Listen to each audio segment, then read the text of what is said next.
Hello guys, क्या हाल चाल? सब ठीक ठाक। आपको पता है जापान के बैंक्स में इंटरेस्ट रेट कितना है? ज़रा गेस करके देखो कितना होगा।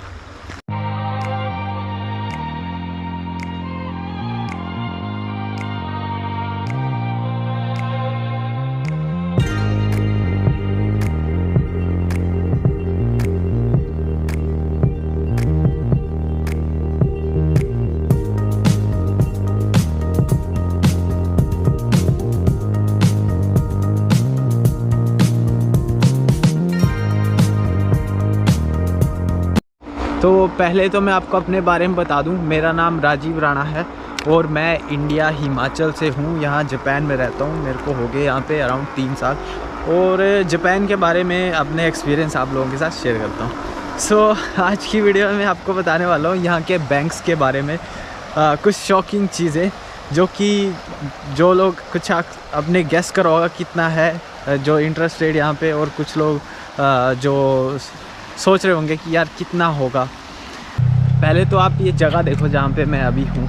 मेरे को ऐसी जगहें, बिल्कुल सुनसान सी जगहें, जैसे अभी ये नदी चल रही है साथ में और पूरा खाली सा है, कुछ भी नहीं है, ऐसी जगहें बहुत ज़्यादा पसंद है। क्योंकि मैं, जैसे आपको पता ही है, हिमाचल से हूँ, तो पहाड़ों में रहे हैं हम शुरू से ही, तो हमने ज़्यादा बिल्डिंग्स वगैरह तो देखी नहीं है।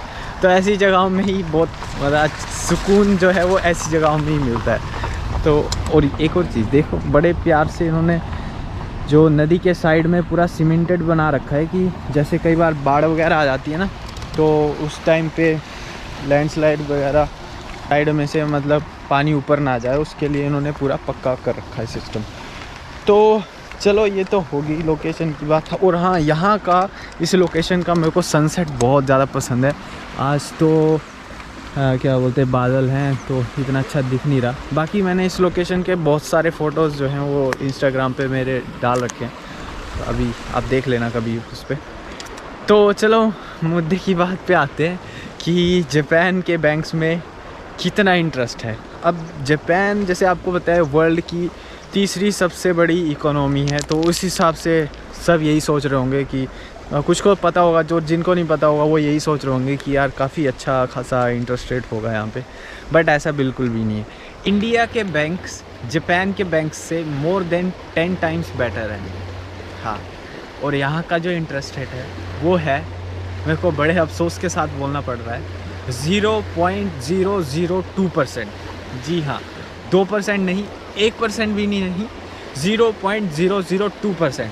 मतलब ये हो गया कि आपने 1 लाख रुपया बैंक में डाला, क्या बोलते हैं, 1 साल के लिए, तो आपको जो इंटरेस्ट मिलेगा, जो ब्याज मिलेगा, वो मिलेगा मात्र 2 रुपये। 1 लाख पे 2 रुपये 1 साल का ब्याज। या मतलब उससे अच्छा है वो 2 ही मत है यार तुम ब्याज। तो और इंडिया में है, अभी चल रहा है एवरेज 4 से 6% चल रहा है। मतलब आप 1 लाख डाल रहे हो अगर बैंक में, तो आपको आराम से 4,000 रुपये तो उस पर इंटरेस्ट मिल ही जाता है। ये तो होगी इंटरेस्ट की बात। और यहाँ के बैंक का जो और भी बहुत सारे सिस्टम है ना, बहुत मतलब जापान के हिसाब से यहाँ पे और बहुत सारी चीज़ें बहुत अच्छी हैं, बट बहुत ही बेकार सिस्टम है बैंकिंग का जो सिस्टम है। अभी मेरे को भी ज़्यादा डिटेल में पता नहीं था, पर अभी कुछ दिन पहले मेरे साथ एक इंसिडेंट ही लगा लो, मैंने एक ऑनलाइन शूज़ ख़रीदे। तो वो शूज़ मैंने, मतलब मेरा एक कोई वियतनाम से एक फ्रेंड है, उस फ्रेंड के थ्रू मैंने वियतनाम से मंगवाए थे। तो उसने बोला कि मेरे अकाउंट में, मेरे फ्रेंड के अकाउंट में तू पैसे ट्रांसफ़र कर दियो। उसके पास भी, वो भी जापान में रहता है उसका फ्रेंड, तो उसके पास भी यहाँ का जापान का अकाउंट था। तो मैंने सोचा, जैसे अब इंडिया में होता है, हम एटीएम में जाते हैं और अपना उसका अकाउंट नंबर डालो और एकदम से ट्रांसफ़र हो जाते हैं फ्री में, उसके कुछ पैसे भी नहीं लगते। और यहाँ पे क्या सिस्टम है, दूसरा एटीएम। एक तो यहाँ पे एटीएम बहुत कम है, इंडिया में हर जगह एटीएम मिल जाता है आपको और 24 घंटे खुले रहते हैं। यहाँ के जो एटीएम्स हैं वो शायद 6-7 बजे के बाद बंद हो जाते हैं, बैंक के अंदर ही होते हैं। बाकी बाहर जो कन्वीनियंस स्टोर होते हैं उनमें एटीएम्स जो हैं वो लगे हुए होते हैं। तो हाँ, जो कन्वीनियंस स्टोर होते हैं उनमें, वो कन्वीनियंस स्टोर 24 घंटे खुले रहते हैं, तो उनमें एटीएम रहते हैं 24 घंटे। तो वहाँ पे जाके तो आप 24 घंटे ट्रांसफ़र कर सकते हो। लेकिन पहली बार था तो मैं बैंक चला गया ट्रांसफ़र करने। तो जैसे मैंने बैंक ट्रांसफ़र के लिए गया तो उस बंदे का जो अकाउंट था वो मेरे अकाउंट मतलब सॉरी अकाउंट नहीं, जो बैंक था वो मेरा जो बैंक था वो सेम ही बैंक था। तो अब इंडिया में तो सेम टू सेम बैंक या फिर किसी अदर बैंक या हम ट्रांसफ़र करते हो तो उसका कोई चार्ज नहीं लगता। तो उसने बोला कि हाँ, पहले मैंने एटीएम में खुद ट्राई करके देखा तो उसमें एटीएम में चार्जेस दिखा रहा था कुछ, आई थिंक हर बैंक का अलग अलग होता है। फॉर एग्ज़ाम्पल मान लो 100 येन एक ट्रांसफ़र का। तो मैंने सोचा यार सेम बैंक है, मैं कहीं की कंट्री के बाहर भी नहीं कर रहा, जापान के बैंक से जापान ही ट्रांसफ़र कर रहा हूँ, तो यार इसमें पैसे क्यों बोल रहा है ट्रांसफ़र के। तो फिर मैं रिसेप्शनिस्ट के पास गया, उससे पूछा कि मैं इसको अकाउंट में मेरे एटीएम में वो उसमें चार्जेस दिखा रहा है। तो उसने बोला हाँ जी चार्जेस तो लगेंगे। तो मैं बोला यार सेम बैंक है, उसमें सेम बैंक के कैसे चार्जेस लगे। नहीं, उसने बोला जी यहाँ चार्जेस लगते हैं, चाहे सेम बैंक है चाहे किसी और कोई और भी बैंक है। तो मैंने बोला हाँ। तो फिर मैं बोला ठीक है, तो आप इधर से ही कर दो। अब एटीएम उस टाइम पे मेरे को इतना चलाना भी नहीं आता था यहाँ का एटीएम, और पहली बार था तो मैंने सोचा यार कहीं कुछ गड़बड़ हो जाएगी, ऐसी दिक्कत आ जाएगी। और हाँ, अगर आप एटीएम से पैसे निकाल रहे हो तो 6 बजे के बाद उसमें भी पैसे लगेंगे।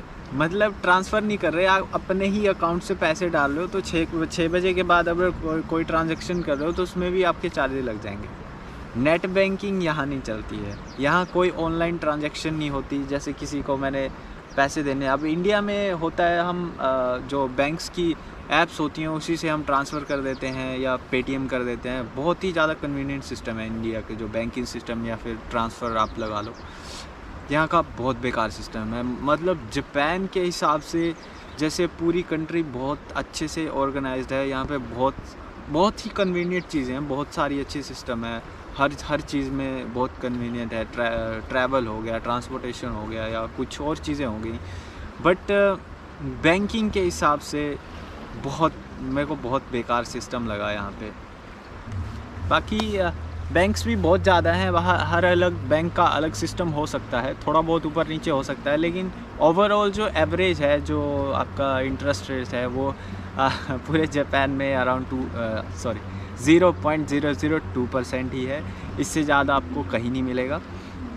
थोड़ा बहुत शायद ऊपर हो जाएगा लेकिन 1% तक कहीं नहीं जाएगा। सो ये बहुत अलग सी चीज़, एक नई चीज़, क्योंकि सब यही सोचते होंगे बहुत सारे लोग कि यार इतनी बड़ी इकोनॉमी है तो इंटरेस्ट रेट भी बैंक्स का अच्छा खासा रहेगा। मैं भी पहले यही सोचता था, मेरी भी यही गलतफहमी थी कि जापान में अच्छा सारी चीज़ें जब अच्छी हैं तो इंटरेस्ट रेट भी अच्छा ही होगा, लेकिन ऐसा कुछ नहीं था। सो चलो, ये तो हो गई बात बैंक्स के बारे में, इंटरेस्ट रेट के बारे में। तो ऐसे ही अभी अरे यार थोड़ा सा सही तो लग रहा है लेकिन अभी पूरे बादल हो रखे हैं, थोड़ा लक सही नहीं है आज। आप दिख नहीं रहा अच्छे से जो सनसेट है। तो आज की वीडियो में इतना ही, मिलते हैं नेक्स्ट वीडियो में। कुछ नया आपके साथ शेयर करूंगा यहाँ के बारे में, और तब तक के लिए, और हाँ, जिस दिन 1 सेकंड टाइम मिल जाए मेरे लिए उस दिन सब्सक्राइब बटन पे क्लिक कर देना। और मिलते हैं नेक्स्ट वीडियो में, तब तक के लिए बाय बाय, टेक केयर।